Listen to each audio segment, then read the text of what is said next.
If you were able to walk into a room, confident that you would be well received, seen, heard, and appreciated by others, and all it took was a few changes in how you navigate your everyday relationships, would you be willing to make those changes? It is possible to be both fully authentic and to experience the best relationships of your life. Now, here's the host of Navigating Complicated Relationships with behavior expert Mikki Gaffen Stone. Well, this is not Mikki, but I am here with Mikki. I am thrilled to introduce Mikki Gaffen Stone to the platform, to all of you listening out there. Mikki, welcome to your show. Thank you so much. I am thrilled to be here. Well, I'm thrilled to have you here. I'm Christine McIver. I'm the CEO of the Inspired Choices Network, where Mikki's show is hosted. And wherever you're listening from, we really appreciate you tuning in. I'm excited for Mikki's show. I'm excited to hear what Mikki has to say and see where we can go with this dance of navigating complicated relationships. When you and I first spoke, Mikki, and you shared with me all of the amazing things that you're doing, which we will share with the listeners, and all of the amazing thoughts that you have about what kind of support that people need in the world. And as you continue to speak, it was so much fun coming up with this title with you based on what you have been doing. Can you enlighten us what it was about this title that really popped for you? Oh, well, so much of the work that I do comes down to literally navigating complicated relationships. Like it's people get into these sort of, imagine a ball of yarn that a kitten has been playing with, and the relationship looks like that. It's all sort of messed up and knotted.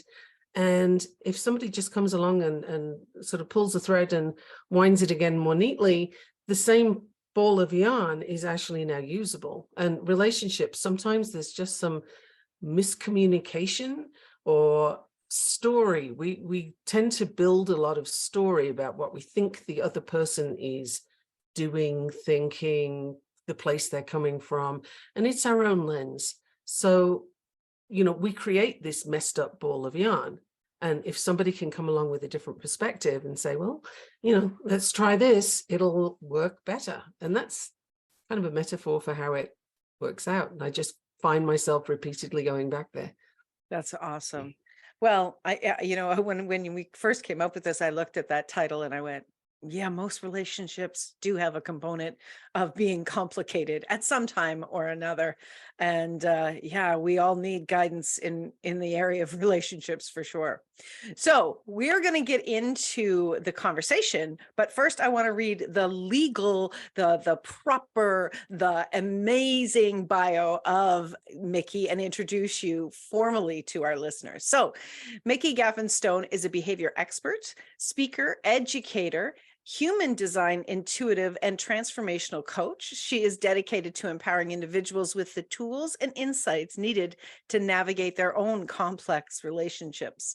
With a mission to foster a fresh perspective, Mikki equips her audience with the confidence and knowledge to develop positive, sustainable relationships. Mikki is a lifelong learner and nomad, having lived in 8 countries to date. She is a global citizen and believes in living life fully while helping others to do the same. She regularly inspires and guides individuals on a transformative journey toward healthier, more fulfilling relationships. Serving clients in several countries, Mikki never met a time zone she couldn't work with. I love that. Her approach is direct, succinct, and non-judgmental. Mikki's dream, is to reach people all over the world, spreading hope by inspiring and understanding and empowering. And so today we're talking about relationships 101. Are relationships struggles draining the joy out of your life? Do you wish you were seen, heard, and understood more? Do you find yourself wondering why it can be so difficult to be around certain people? Social expectations and family environments go a long way to shaping how much or how little we value ourselves, and that self-perception can set us up for relationships that become complicated at best and unhealthy at worst. Oh my gosh. That is so true. And you bring with you so much knowledge and so much education and the experience of living in so many countries. I mean, that in and of itself must have led you to learn how to see things from a different perspective and how to communicate with people in different countries. Very much so. And it plays a part in how I'm directing my speech. You know, I don't fluff around. There's no ambiguity, because if you're speaking to somebody who's got English as their third, fourth language, or, you know, their English is not quite fluent, then any extra words you use can add confusion. So putting the message in a succinct way is always helpful. And I've done a lot of work with people who are neurodiverse, a lot of people on the autism spectrum, wide range of people, of course, there, and, you know, attention deficit and so on. And for people who have brains wired that way, they don't think in the gray area of nuance. It's black and it's white. It's this or it's that. So the words you use are the words you mean. And if you get sort of convoluted with that, you lose the meaning. And this is where a lot of relationships start to go sideways, is, you know, but you said this. Oh, but I meant that. And oh boy, okay, now we have to do a lot of unraveling, because people say, they think they're saying what they mean, but they're not. And then it gets confusing, you know, and when there's subtext, that's always a place to go wrong. Right. I love that. People think they know what they're saying. Right. And oftentimes when they're getting into these complicated situations, there's a great deal of emotions behind it and strong points of view behind it, which of course doesn't have them present with what they are saying. Right, because we make the other person's response mean so many things that they might not mean.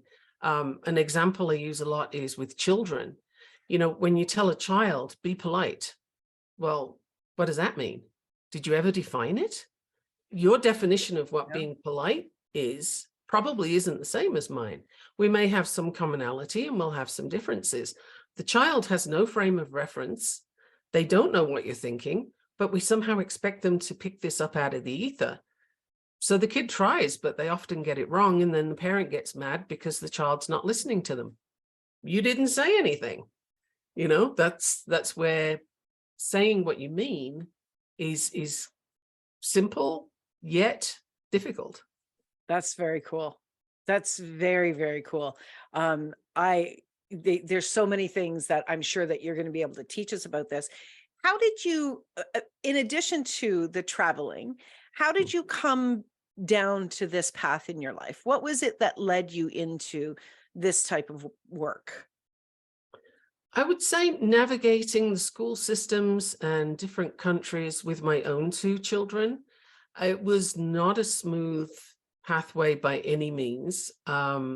Sometimes it was made more difficult by moving countries. Sometimes it was made a little easier, depending on the school system we were leaving behind. But I just found that there was so much story attached, and teachers would come from their own perspective, not really seeing the child. So you're getting all this communication happening that's actually not helpful. So I really focused on learning, where is this person coming from when they say this thing? Because what's behind it is often more important than the words. You know, do they feel cornered? Do they feel pressure for something? Because that will affect what they tell you. So, you know, I've always studied people since a child. When I was a child, it was a method to keep me safe, so I could figure out how people were going to behave. And then it just became something I always did, and I made it a formal study later in life. Very cool. What's your favorite thing about having studied this work? That I can see where people are going, and I can explain it to them in a way that they can take that information and run with it. Very cool. That's very, very cool.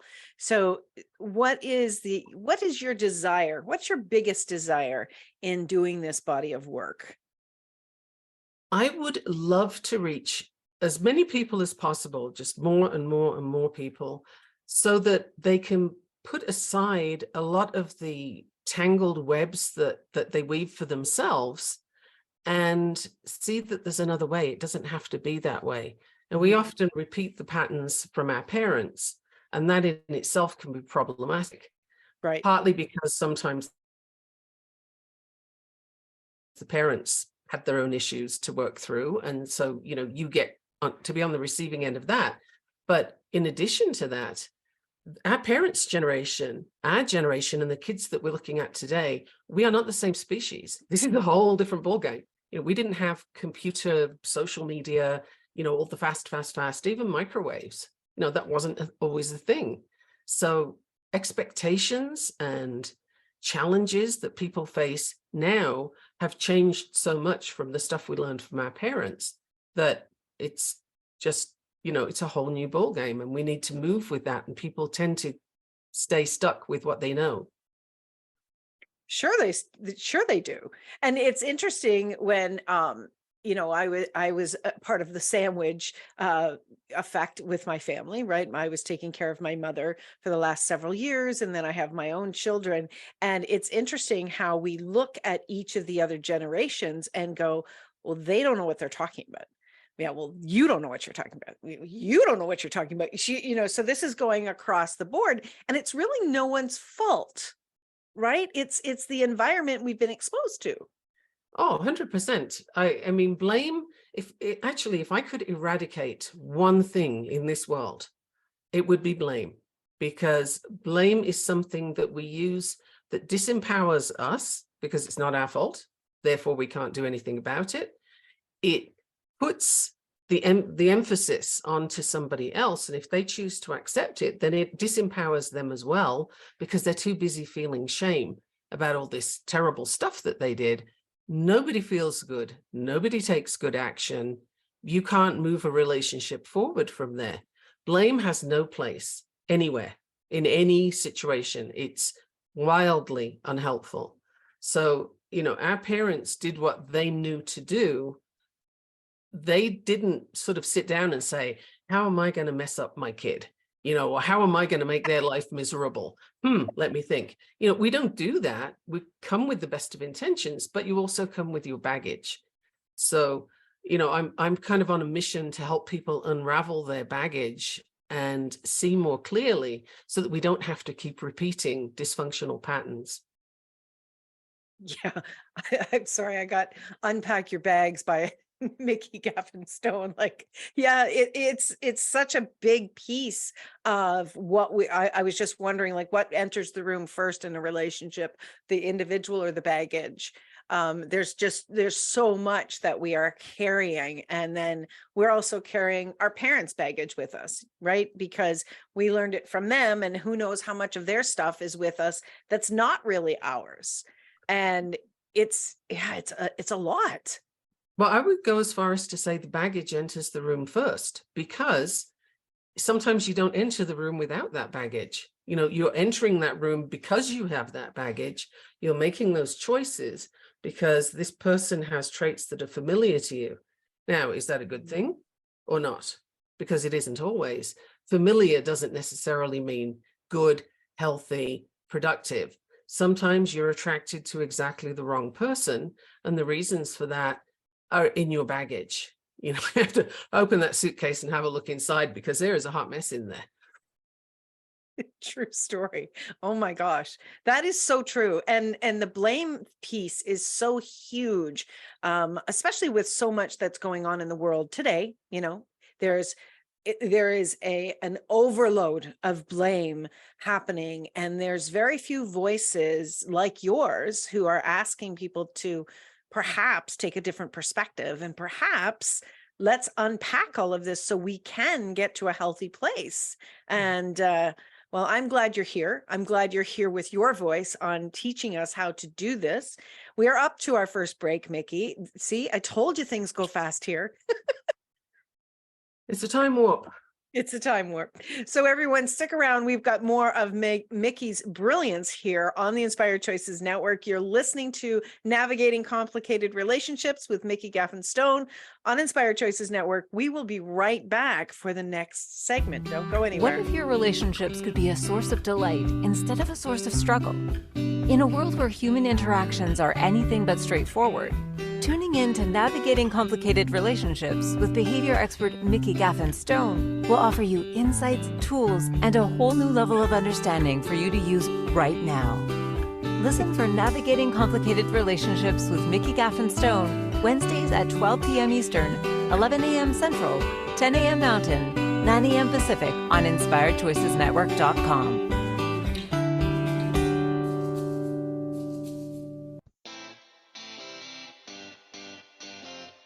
Are you a subject matter expert?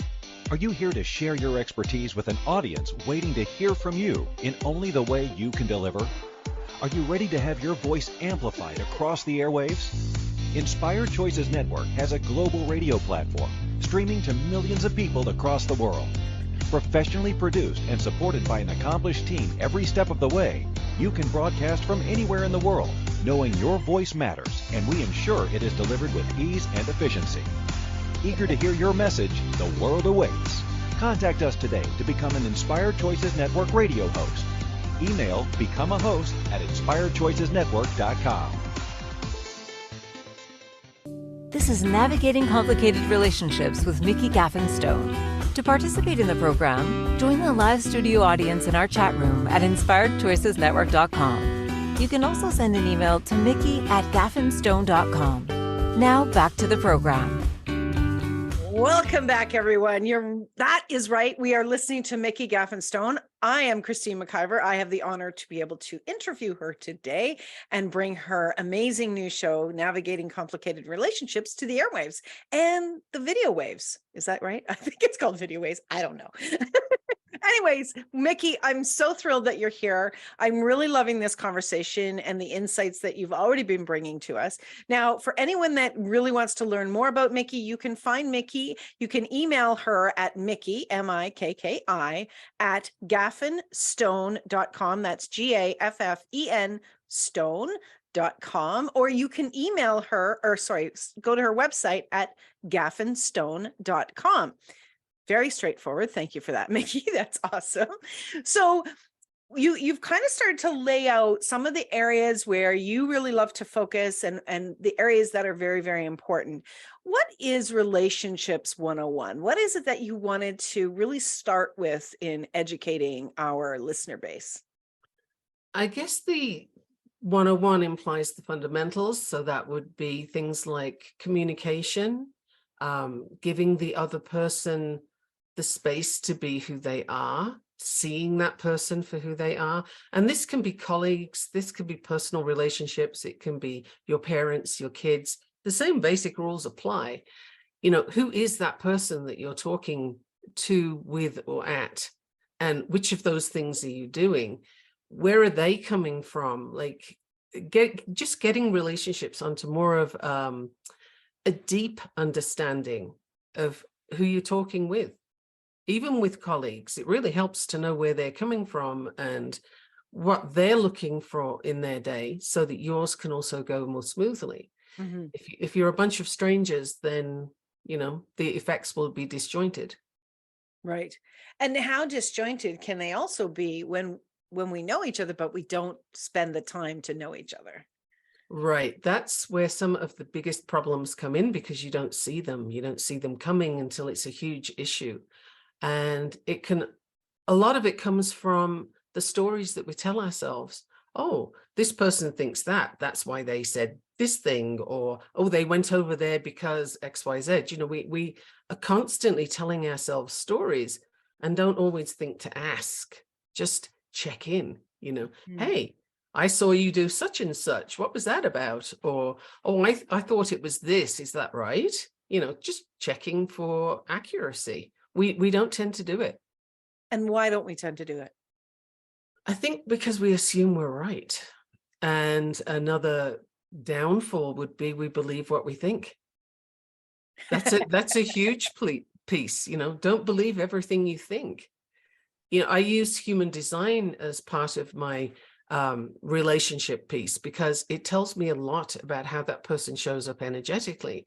And for people who have the two centers in the head undefined, they are literally open to influence from people in their environment. They're open to their ideas.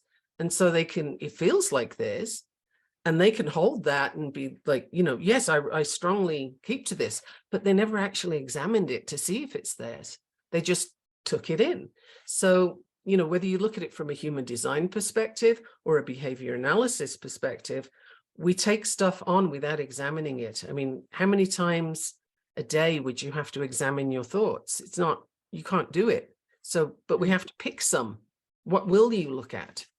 It's always a good idea to pick a few out each day.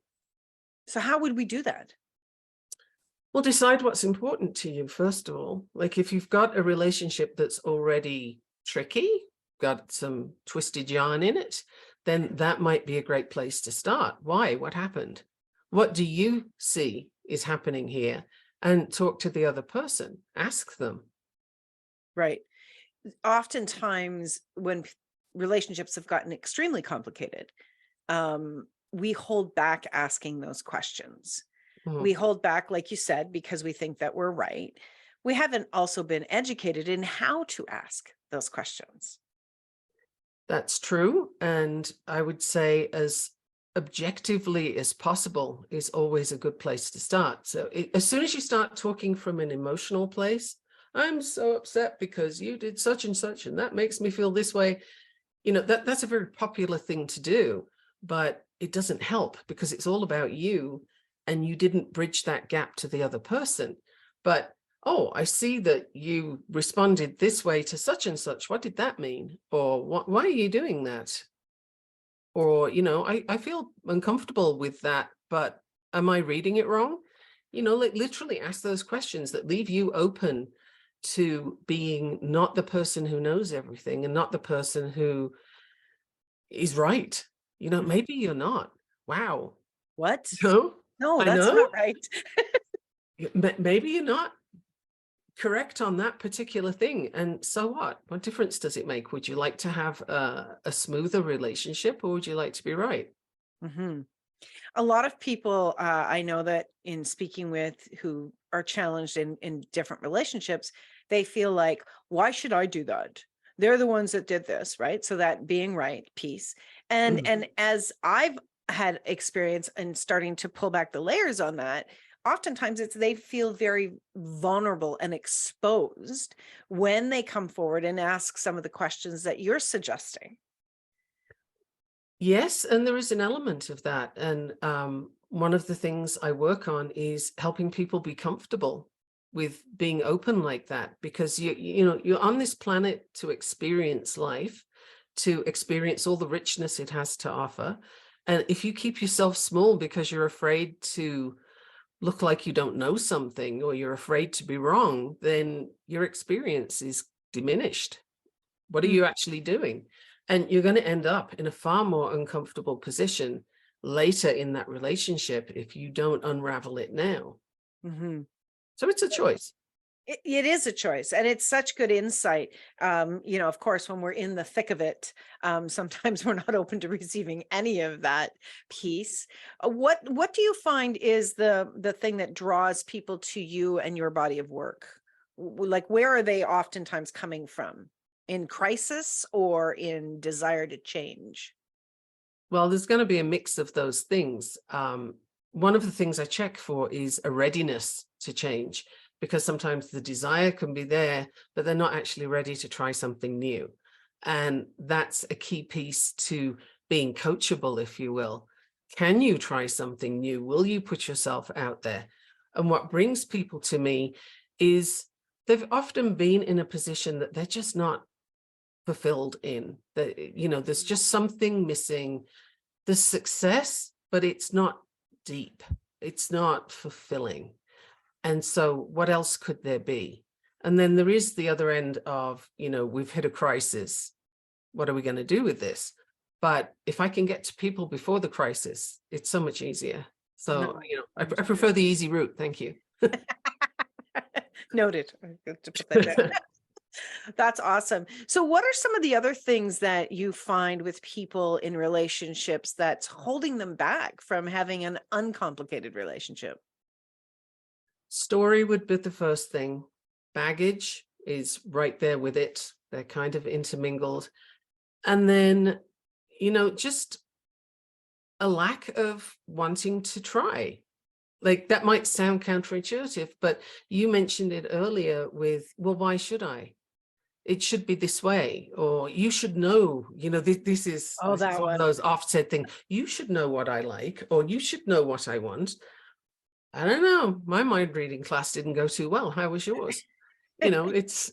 It's one of those things where we get stuck in an unhealthy narrative and don't even know we're in it. Yeah. So, one of the first things I do is sort of look at the narrative, and I'm not judgmental. This is your story. It's not mine.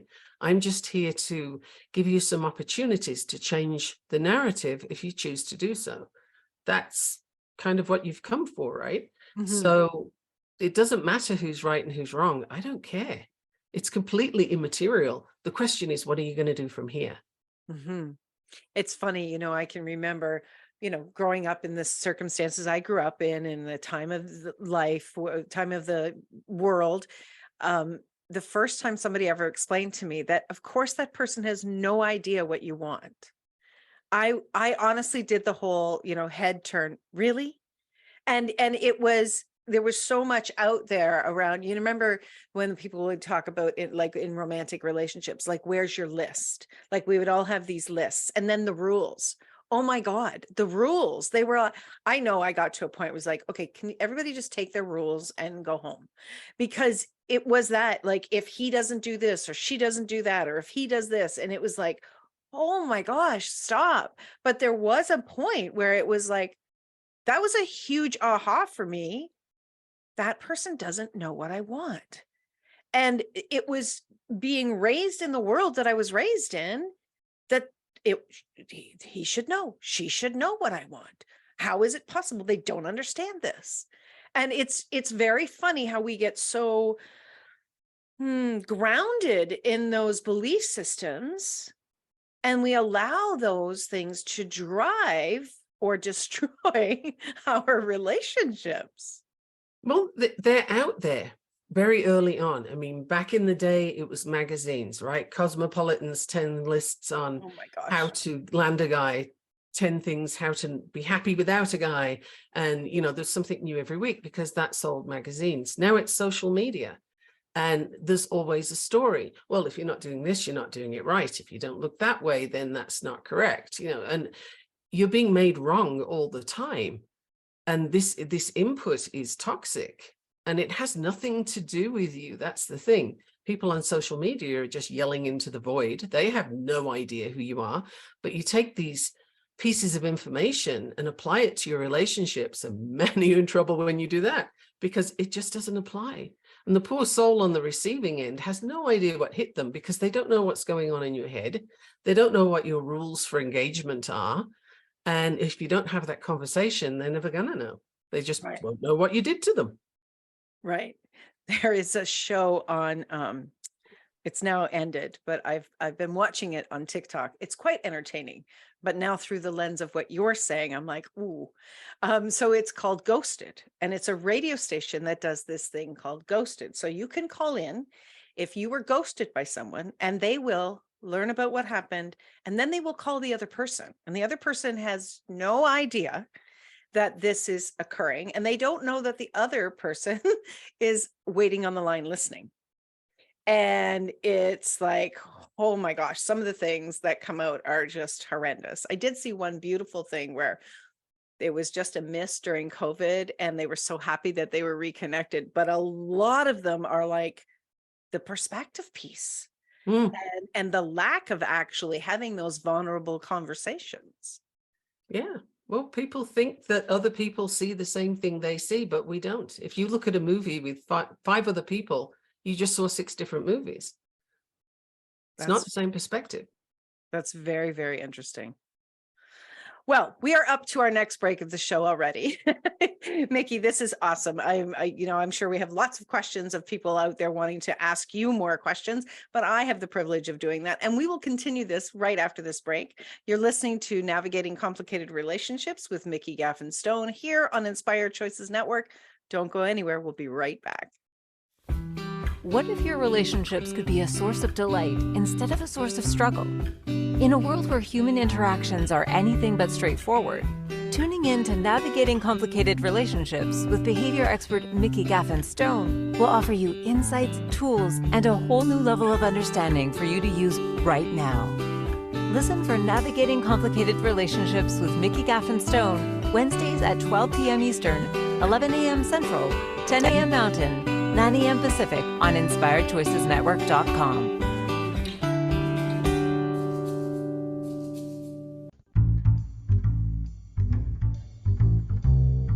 How wonderful would it be to carry your favorite Inspired Choices Network host with you throughout your day? Well, now you can. Inspired Choices Network now has its very own mobile app. Our free app offers live streaming shows, along with thousands of podcasts and TV episodes. Our shows cover a wide variety of topics. Whether you're waking up with us, carrying us through the day, and taking us to bed with you, we're always here for you to enjoy. We're easy to find. Just search for Inspired Choices Network in the Apple App Store or Google Play Store. This is Navigating Complicated Relationships with Mikki Gaffen Stone. To participate in the program, join the live studio audience in our chat room at InspiredChoicesNetwork.com. You can also send an email to Mikki@gaffenstone.com. Now back to the program. Oh my gosh, we are having so much fun. Mikki and I, if you're not watching us on video, we are having fun dancing to the music and enjoying just this time together, which is, I'm enjoying it thoroughly. I shouldn't speak for you, Mikki. But you are listening to Navigating Complicated Relationships with behavioral expert Mikki Gaffen Stone. So, Mikki, we've been really talking about a lot of different pieces. Tell me about when someone is working with you, what are some of the opportunities they have to work with you? Do you have like one-on-one coaching? Do you have coaching packages, groups, anything like that you want to share with us about?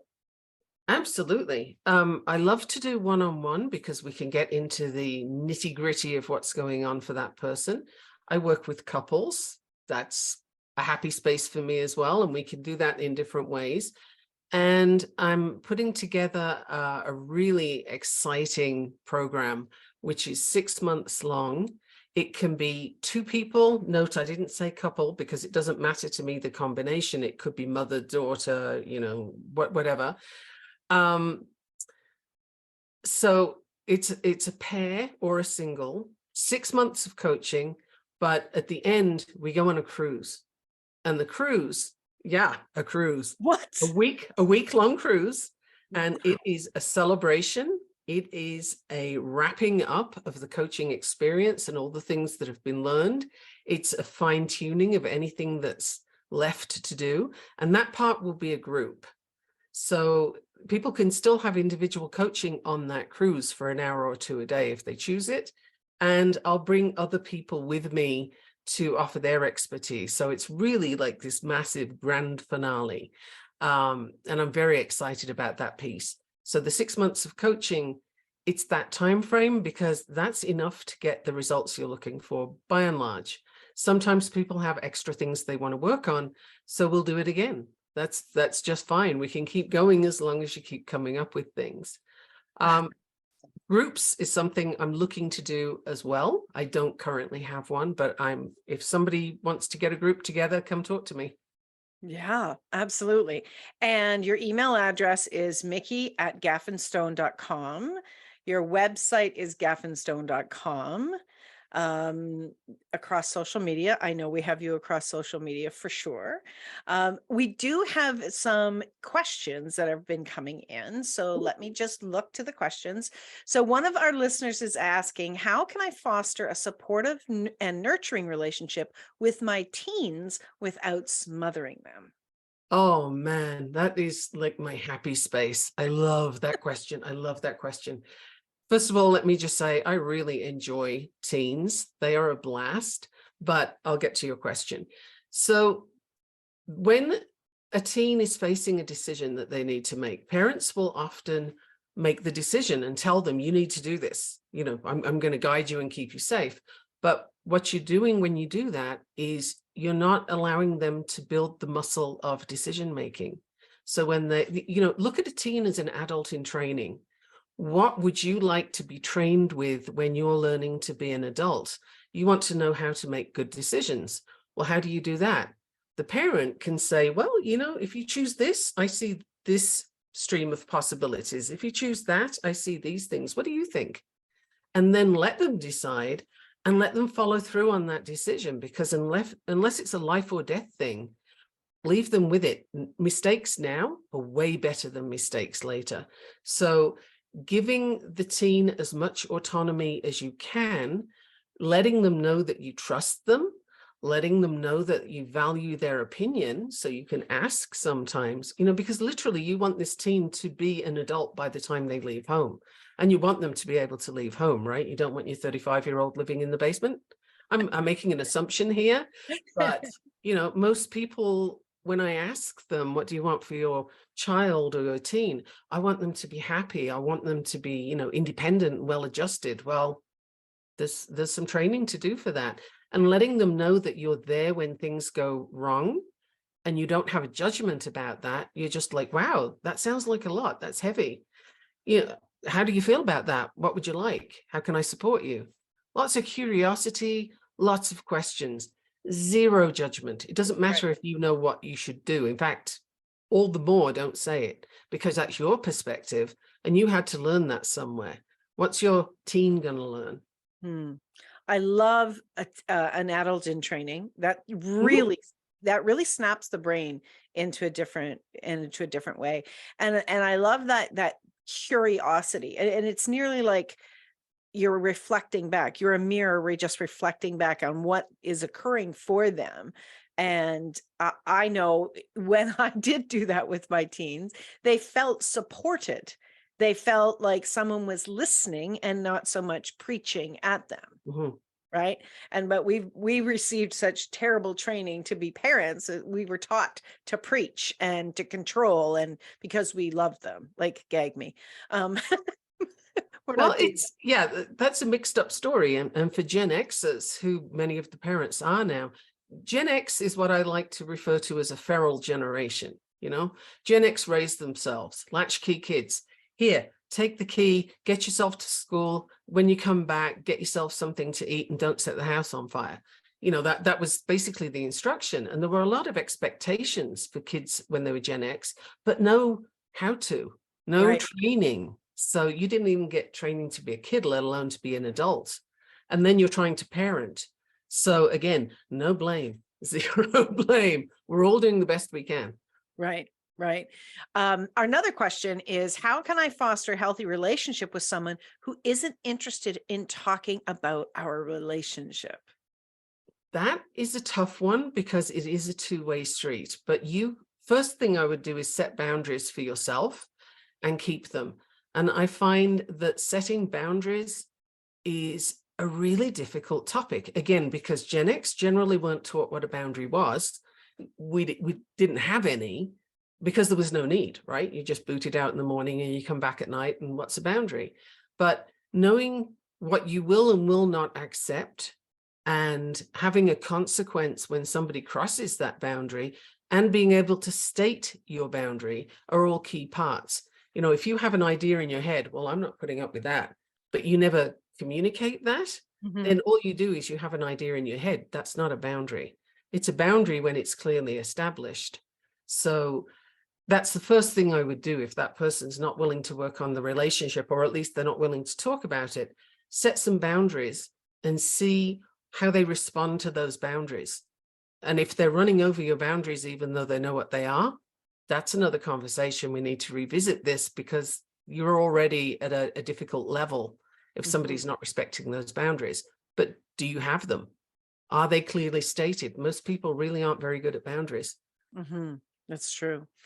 And another question, how can I establish healthy boundaries with a self-centered parent while still maintaining a level of connection and support.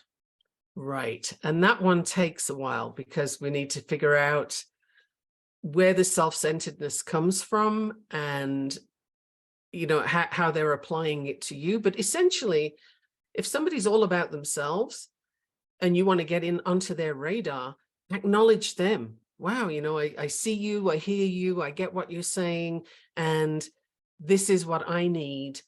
Can we agree on this? And put it forward as more like a negotiation, really. But the key part here is take out any emotional language.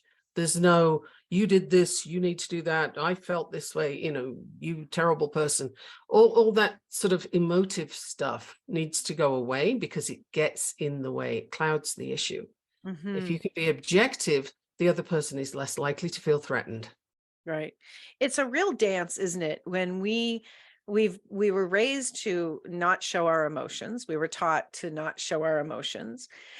We've gotten to a place in the world where our emotions actually inform us on what's going on with us. And then we have to kind of not tamper, but expand out, as it were, and not come from a place of emotion to have these communications. I mean, we really need to go to university to learn all of this dance. There's a lot of moving parts. I mean, emotion is your reaction to something. Your feelings are your response to something. And we're taught from very early on, don't feel that way. No, don't do that. You can stop crying. Here, have a candy and let's set you up for some eating disorders later on, but that's a whole other subject. But we're not taught to feel what we feel and to have those emotional responses and to be safe expressing them. Anger, particularly for a girl, you can't be angry. That's not a thing. But so it sort of sets you up later for all kinds of dysfunctional ways of showing that. Anger is often turned inward as a sort of self-sabotage and can come out as a bitterness, and then the other person's on the receiving end, so they throw you their stuff and you're just basically launching bags at each other. It's a difficult thing to work from. So putting those bags down and saying, okay, I have them, it's right here, now let's speak objectively. And objectivity really is your friend, because you cannot win an emotional argument. Your emotions are yours, that person's emotions are theirs, and you are not going to change anybody. Right. Wow. We have a lot to learn. Mikki, we have a lot to learn. We are going to go for our last break of the show in just a minute. I know, I told you. I told you. What are some of, I know next week's show is Understanding Yourself by Design. Mm-hmm. What can people expect that you might be touching on in that show without giving it away? Well, by design would be your human design. And the reason I use it as a starting place, because it can tell you so much about you. And oftentimes I find the thing that a person thinks is most wrong about themselves is actually a gift that they've been made to misunderstand by having stories from other people about it. Like you talk too much, you're too loud, you don't sit still. Maybe that person's a brilliant storyteller and they belong on a stage. Mm-hmm. So this kind of thing can come from human design, and understanding how you operate is one of the best gifts you can ever give to yourself. I was skeptical at first when I came across it. I have a science background and, really? But I dived into it and I tested it on myself. I used it with my family and I found, wow, there's actually a lot to this, and it was helpful. So I bring that help to the starting place for my clients, and then we move from there. That's awesome. Somebody is saying to me, she's talking about you, McIver. I was told when I was a little girl that I should stop talking. And I was always, jumping around and trying to hold it in. And here I have a stage now. So there you go. It's true. What you say is true, Mikki. Okay, we're going to go to our last break of the show. And when we get back, we're going to just wrap things up with Mikki. And if you have any other questions, please put them in the chat room.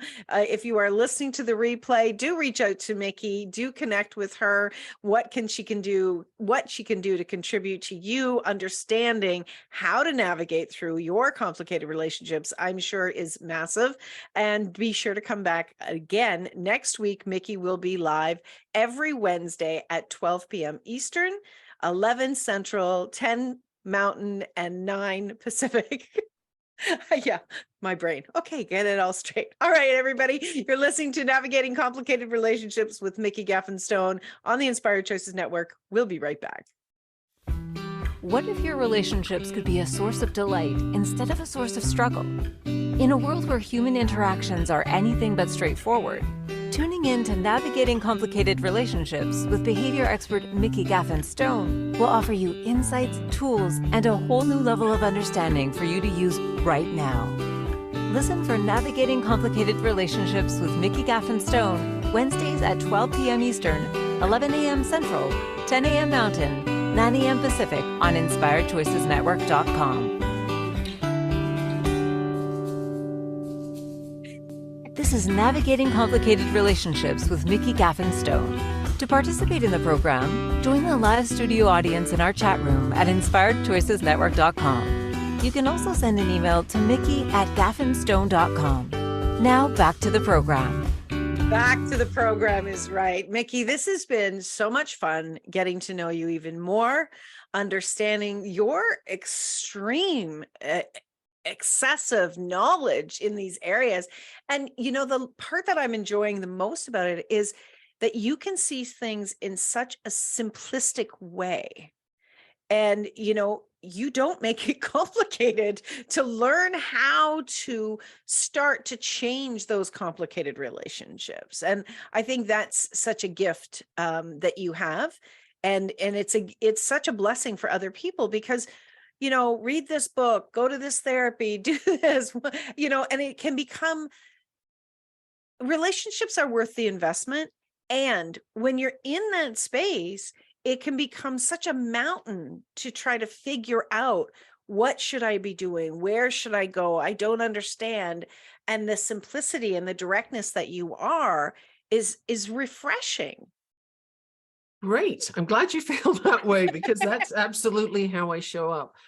I've spent my entire life honing the complicated into the simple. I mean, when you learn applied behavior analysis, you spend an entire semester learning the jargon of that particular branch of psychology.